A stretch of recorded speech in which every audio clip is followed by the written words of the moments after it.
Just be glad for all you have that's in today. Hey everyone, Connie here, and welcome to my blind reaction to episode 5 of Milo Murphy's Law. So yeah, we're getting into another episode of this series, and I'm excited. It's been a couple of weeks, because I think last week we just took Monday off for various reasons. But yeah, it's like, for some reason I thought I was on episode 6, and it confused me for a minute when I was like first getting ready. Like, I'll usually look through like my most recent uploads just to make sure when I'm downloading an episode. And so earlier I was downloading episode 6, and then I went to look through my my recent uploads and stuff, and I noticed the last Milo Murphy I put up was 4. And it's like, wait, what? And so I just downloaded episode 5 as well, so I have 6 already pre-downloaded. But yeah, so we're only doing one episode at a time still. Today, it's just because I got started really late on recording things today. I woke up later than I planned and various other reasons. But yeah, we're still getting to it, and I'm still interested to see more. So far, the series is definitely very entertaining, very fun. It definitely takes its concept in some interesting directions, some not really super unique directions. But so far, everything's been pretty entertaining. It's had some good character stuff, and I enjoy it. So yeah, there is that. I don't know where else this is going otherwise. Again, I don't think there's going to be any big, like, plot-based thing, at least not quite anytime soon. So, I don't fully know what we're going to have next. It's kind of this episodic thing, you know? I guess we'll just kind of have to watch and find out. There's not really much of anything I really have to say going into this either. So, let's just not waste any more time and get going. So when the screen fades to black, pause this redirect and go to the description below. Follow the link to the reaction, and after you watch it, come back here to the redirect and resume play. Because after it fades to black and then fades back in, everything from that point forward will be my afterthoughts and will contain spoilers to the episode. So that being said, thank you so much for tuning in, and I will see you at the reaction. And with spoilers in 3, 2, 1, now. Okay, so let's talk about part 1 first, or 5A. So that part of the episode, that first mini-sode, focused on a career day at the school. Melissa just continues to be the best ever, wanting to be journalist and queen of the universe. But Milo is unsure of what he wants to do. He doesn't really have any ideas or plans for his life. And in the end, his mother kind of tells him that he has time to worry about that. He doesn't have to figure that all out now. And that's kind of where my issue lies with this half of the episode. Not the message and all about him having time to figure that out. No, that's completely right. The idea of a career day. See, this was something I, of course, took part in school and stuff. And the idea behind career day is basically to have kids decide what they want to be when they grow up, basically. And the problem with that is they're kids. Let them figure that out when they're in, like, 12th grade. Trying to decide that kind of stuff before that is just silly. Like, I had a career day in middle school. Middle school! Like, that's stupid. Like, seriously, kids should not be focusing on that. Should not be even thinking about it. Of course, if a kid, like, sees, like, a police officer or a firefighter or whatever else, and is like, oh, I want to be that when I grow up. There's nothing wrong with, like, having fun with that idea and everything, but don't try to force the idea on kids that they have to decide on that. Kids shouldn't even be needing to think about that. And you shouldn't try to force them to do so. Schools do this way too often, and it's like, it just stresses kids out too much when you try to, like, imprint this idea that at that age they need to be thinking about that. They don't. And doing so is only going to confuse them further. It's only going to make them less sure about what they want because they're being pushed in all these directions, shown all these different things. Let them figure things out on their own. I've never agreed with the concept of a job fair. I just, or not a job fair, a career, you know what I mean.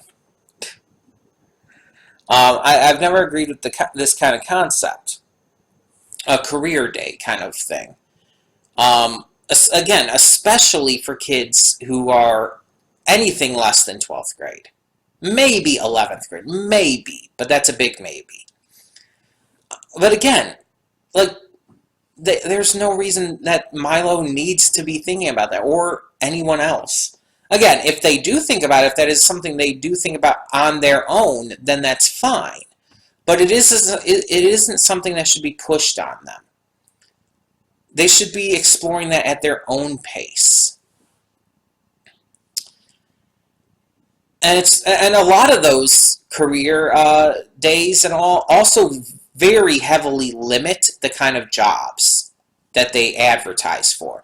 It's always stuff like doctors and construction workers, or city workers, stuff that would be looked more favorably upon, or have higher wages, higher pay, that kind of stuff. It's always like the big name careers. It's not usually realistic jobs that these kids would be getting. They never take you to like a fast food place and talk about that. No. Because that's not a desirable job, which is bullshit. It's a realistic job. It's the job these kids are going to be getting. The job that if you're going to prepare them for any job, prepare them for that kind of stuff. Prepare them for retail and fast food. They can worry about the other stuff later. But then there was a second episode here. So Milo, Zach, and Melissa are left at this dude ranch for a day, or at least a couple hours, while Milo's parents go to this cheapo shopping center place, where they could get discount stuff and all, especially if it breaks, because, Milo's dad has the same affliction as he does.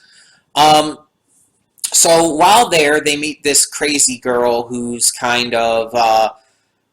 she's kind of one of those characters who's so obsessed with adventure and being free and everything that she is just like completely separated from reality and separated from any semblance of sanity. To the point where it's like she almost brags about being kicked out of homeschool. It's like, how bad of a kid do you have to be kicked out of homeschool? Like, if you're being homeschooled, it's likely by your parents or someone who cares about you. Like, how insane do you actually have to be? And it's like the only time she showed any kind of sense of self-preservation at all was when she realized she was about to fall off the waterfall. And then right after, she's pretty much back to how she was. There's also this guy, this cowboy dude, who kind of ran the dude ranch and all. And he was voiced by Clancy Brown. He wasn't a notable character or anything. He wasn't anything special, but it's just fun hearing Clancy Brown's voice and things.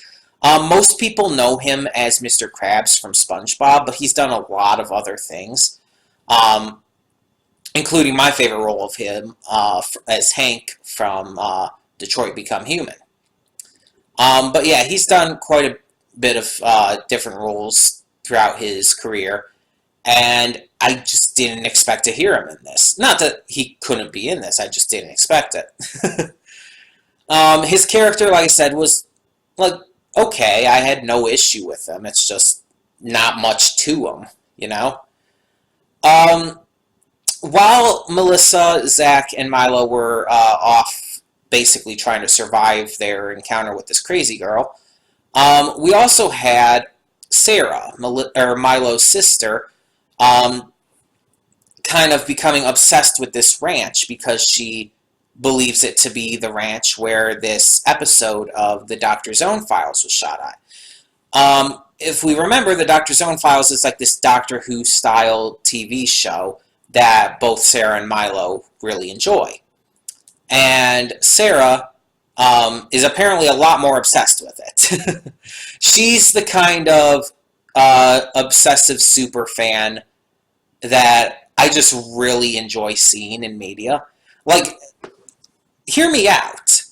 I'm not by any means like insulting those kind of fans or anything, because honestly, to a degree, I'm one of them. And that's kind of the reason I like seeing them portrayed in media, especially in a pretty positive way. Let's be honest, she wasn't shown to be like destructive or disrespectful or anything bad. She was portrayed in a kind of a neutral light. Like, she wasn't like super positively portrayed, but I wouldn't say it was negative in any way. So she's trying to prove that this is the same place. All these others from the forums come, and they're like getting pictures and stuff, but then they believe that she had it wrong because the horse is just simply named Dr. Zone. But after they all leave and everything, and she talks to the cowboy, he reveals that, no, this is where that episode was shot. That's why they named the horse Dr. Zone. And it's like, that's actually cool. That in the end, she was right. In the end, she did get that kind of validation, and she had a blast. She had fun getting to see where one of the episodes of her favorite show was filmed. Like, yeah, I get that. I understand the excitement and the just passion for that. That's why I love these kind of portrayals the most, because it shows these kinds of people as passionate, just fans of these various properties. In this case, a TV show. In some cases, video games, whatever have you, comics. They do the same thing in Stranger Things. Stranger Things, all the time with its characters, shows them as these passionate, intense, likable characters who are really into the stuff that they're really into, whether it be Dungeons and Dragons or hell. Even something like, I'm not going to spoil. I was wondering. Well, okay, it's not really much of a spoiler. It doesn't pertain to the plot at all. No, I'm not going to spoil it. I'm not going to spoil it. Let's just say there's something in Season 3 that made me extremely happy. That made me geek out. Of Season 3 of Stranger Things. I'm going to keep spoiler-free as much as I can until at least a week has passed. That's going to be my limit, so that's Thursday. If you haven't seen Stranger Things Season 3, though, watch it. It's good. Like, it's pretty much on the level of Season 1, if not better in certain ways. But yeah, it's like, I love seeing those kind of passionate fans just portrayed in positive ways, because it validates me in a way. Because of how I view a lot of these things that I'm a part of. How I view stuff like MLP, which literally saved my life from depression and suicide. How I view stuff like Carol and Tuesday more recently. How I view even shows that I can criticize sometimes, like Steven Universe. Shows that I do dearly love, but have made mistakes, and it's because of my passion for them that I'm not going to just sit back and not talk about those mistakes. I'm going to speak my mind when it comes to that stuff, because I love those shows, because I'm passionate. And yeah, I've been in the situation where I've met people from these shows that I love, and I've geeked out. I remember when I met Tara Strong at BronyCon 2017, I actually had to sit down, like, off to the side in the main hall. I had to sit down for a bit because I was on the verge of passing out. I'm not even joking. Because Tara Strong voiced my childhood. All of these different characters that I grew up with. Raven from Teen Titans, Bubbles from Powerpuff Girls, Dill Pickles from Rugrats. All these characters that she voiced that I grew up with. All these characters in the modern day. And it's like, yeah, I almost passed out. Like, I physically almost passed out. I was that much taken, I was just that much, I guess you could say, shaken by meeting her. And in a very good way. It was one of the best experiences of my life. But it's like, yeah, I understand what it means to be a fan and to geek out over all this kind of stuff. Over seeing props from these things you're a fan of. Over meeting people from it. Or, like, if I got to see the location that something like that was filmed on. Something like, even Doctor Who, to make that reference even more comparable, because I am a Whovian. I am a fan of Doctor Who.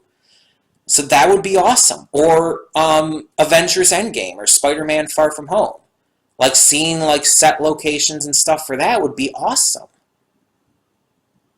So, yeah, I just really think that this was a good portrayal of that.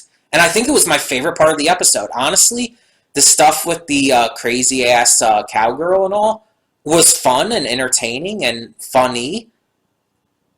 But it was definitely Sarah's subplot, the B-plot, that sold that episode for me. Because I connected to it. And hell, the ending part where she was right, oh, I connected to that. Because let me tell you a fun little story about Ruby, real quick. I'm going to end it on this. But, so, Ruby, I had been watching, like, when I first got into it, volumes 1 and 2 had been released. So I started, like, between volumes 2 and 3. And so when volume 3 was coming out, there was, like, the big part in the volume where, like, everything went to shit. And everyone was wondering, like, okay, what the hell happened with Yang? What happened, like, with her attacking Mercury after the fight was over? And everyone was saying, it's gotta be Neo. Her power, her semblance is illusion. It's gotta be her. And I'm thinking, like, did you watch that? I'm telling everyone, no, it was Emerald. You could tell just by the framing and the direction and everything, how everything was set up. That was very clearly Emerald. And then, when the next episode finally did come out, because there was a break, I think, like, for a week or two, something like that, between that. No, actually, there was a few-week break. But when the next episode came out, and it revealed that that was Emerald's semblance, that her semblance is to create illusions for people, and basically, in return, it revealed that that was what happened. She created the illusion that Yang thought she saw Mercury attack her. But it was instead just an illusion. And Yang was the one who, unprovoked, attacked Mercury. And I was right. And believe me, I did brag about that. I admit it. I very much bragged about it because I was excited that I was right, that I called something that everyone else was against me on. Like, legitimately, I'm part of a Ruby group on Facebook and everything. And when that had come out and stuff, like, I argued, I debated with people about whether that was Neo or Emerald. And I was trying to point out to people how it was very clearly Emerald and how everything proved that. And everyone was arguing with me, saying, no, it's everything has pointed to that being Neo, to it being Neo's semblance and stuff. And it's like, and I'm just like, losing my mind. So when it was finally revealed, I went nuts. Like, I was just so on board for it. And I was doing reactions to Volume 3, by the way, which sucks that those are no longer around because the old channels got deleted and all. But, yeah, I was doing reactions to those parts, so I was really excited that I was right. And I went onto that group, and I bragged about it. And people were really annoyed by me for a little, admittedly. I fully acknowledge that I was annoying about it. But I got excited about it.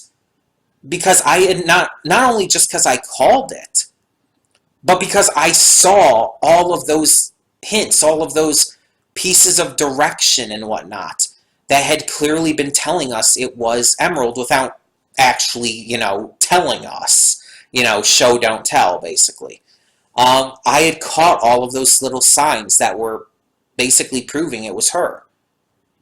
I mean, hell, the biggest sign was just the fact of Emerald and Mercury taking on Coco and Yatsuhashi in the doubles round with the illusion that she did there on Coco. And I even used that as evidence when debating people, and no one was following me. Everyone was still thinking, it had to still be Neo in the stands and stuff. And it's like, oh my gosh, really, people? So I wanted to bring this up because I understand. Like, I really connected with Sarah on this. And it's like, Melissa's still my favorite character, but Sarah's rising up there for me just because of the relatability. And that's great. That's great. As someone who is very heavily supportive of the idea of people getting into nerd culture and really embracing it heavily, like, not just being fans of something, but really embracing being a fan of it. As someone who argues for that, yeah, it's great to see that portrayed in, again, a positive light. So, yeah, I just really, really respect that, even. So, yeah, tell me in the comments below, though, what you thought of this episode of Milo Murphy's Law. And thank you so much for tuning in. For now, I'm Connie, and I'm signing off. See y'all next time. And though you've come through many obstacles,